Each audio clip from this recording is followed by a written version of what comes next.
In the vibrant, chaotic heart of Lagos, nestled in a bustling compound, two women lived as neighbors, Mama Kemi and Mama Samuel. Their homes stood side by side, their walls barely separating their lives. Despite their contrasting personalities and parenting styles, they were as close as family. Mama Kemi, a firm believer in discipline, ran her household with military precision. Her voice, sharp and commanding, could be heard giving instructions to Kemi at the crack of dawn. She believed that structure was the cornerstone of success. On the other hand, Mama Samuel exuded warmth and gentleness. Her laugh was as soothing as a cool breeze on a hot day. She approached parenting with a lenient hand, often saying, "Children need to find their own way."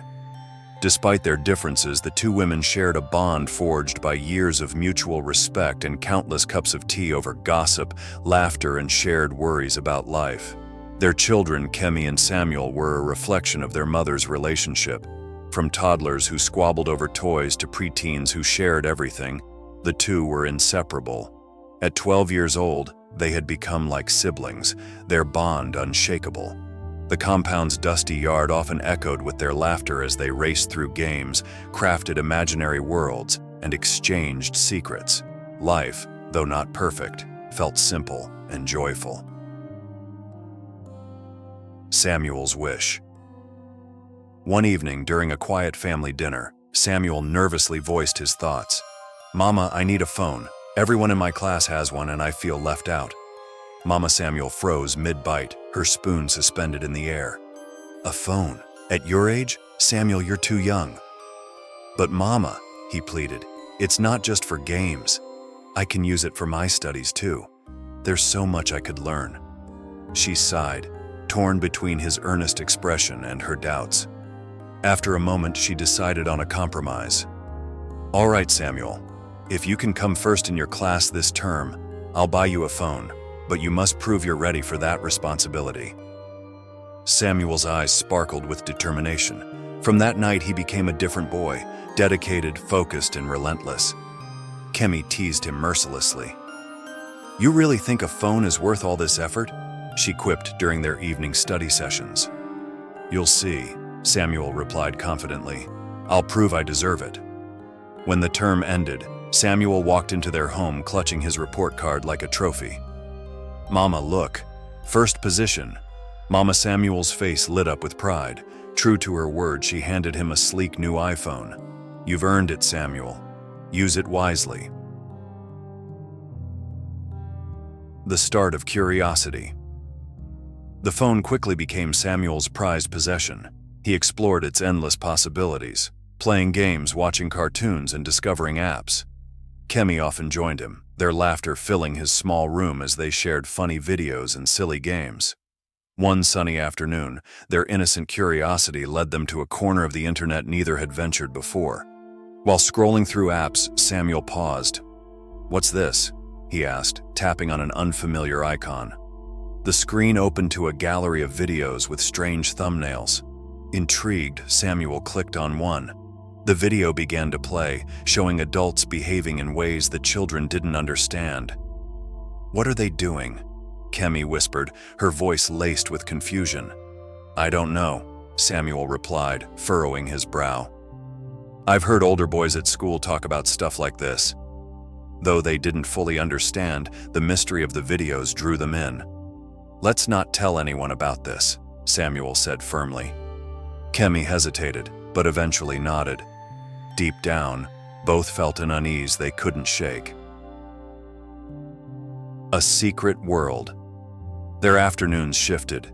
The innocent games and laughter that once defined their friendship were replaced by whispered conversations and locked doors. Curiosity morphed into a routine, one that neither dared to discuss openly. "Do you think it's bad?" Kemi asked one day, her voice trembling. "It's just videos," Samuel replied, though his voice lacked conviction. But Kemi's questions didn't stop. Her growing curiosity eventually led her to suggest they try mimicking what they saw. Samuel was horrified. "No, Kemi, that's a terrible idea." "Why not?" she pressed. "If adults do it, maybe we can understand it better." Reluctantly, Samuel agreed. Their first attempt ended in disaster. Kemi quickly stopped, tears streaming down her face. She avoided Samuel for days, their once unbreakable bond strained. But time healed the rift and their friendship resumed, though not without lingering tension. The close call. Weeks later, Kemi brought up the idea again, this time more determined. Samuel hesitated but caved under her persistence. After school, they stayed behind in an empty classroom, their hearts pounding with fear and anticipation. Just as they were about to proceed, the sound of approaching footsteps froze them. "Someone's coming," Samuel hissed. They bolted, running in opposite directions. It was the school security guard making his rounds, oblivious to the near miss. Discovery and consequences. Their luck ran out one fateful afternoon when Mama Samuel returned home unexpectedly. Finding the door locked, her suspicions were piqued. Confronting the children, she demanded the truth. With trembling voices, Samuel and Kemi confessed everything, the videos, their secretive behavior, and their attempts to mimic what they had seen.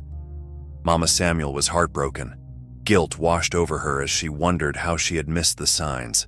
She sought out Mama Kemi, and together they devised a plan to address the situation. Healing and growth. Both families decided to seek professional help. Therapy sessions helped Samuel and Kemi understand the consequences of their actions and the importance of making responsible choices.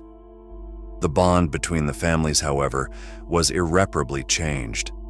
Mama Kemi eventually decided to relocate, believing a fresh start would be best for Kemi. As the moving truck pulled away, Samuel watched silently, his heart heavy with regret and the weight of a lesson learned too late. Moral of the story: parents play a critical role in guiding their children through the digital age. It's essential to spend time with them, educate them on responsible phone use, and create an environment where open communication is encouraged. Phones can be valuable tools but must be introduced when a child is mature enough to handle them responsibly. What's your opinion? At what age should a child get their first phone?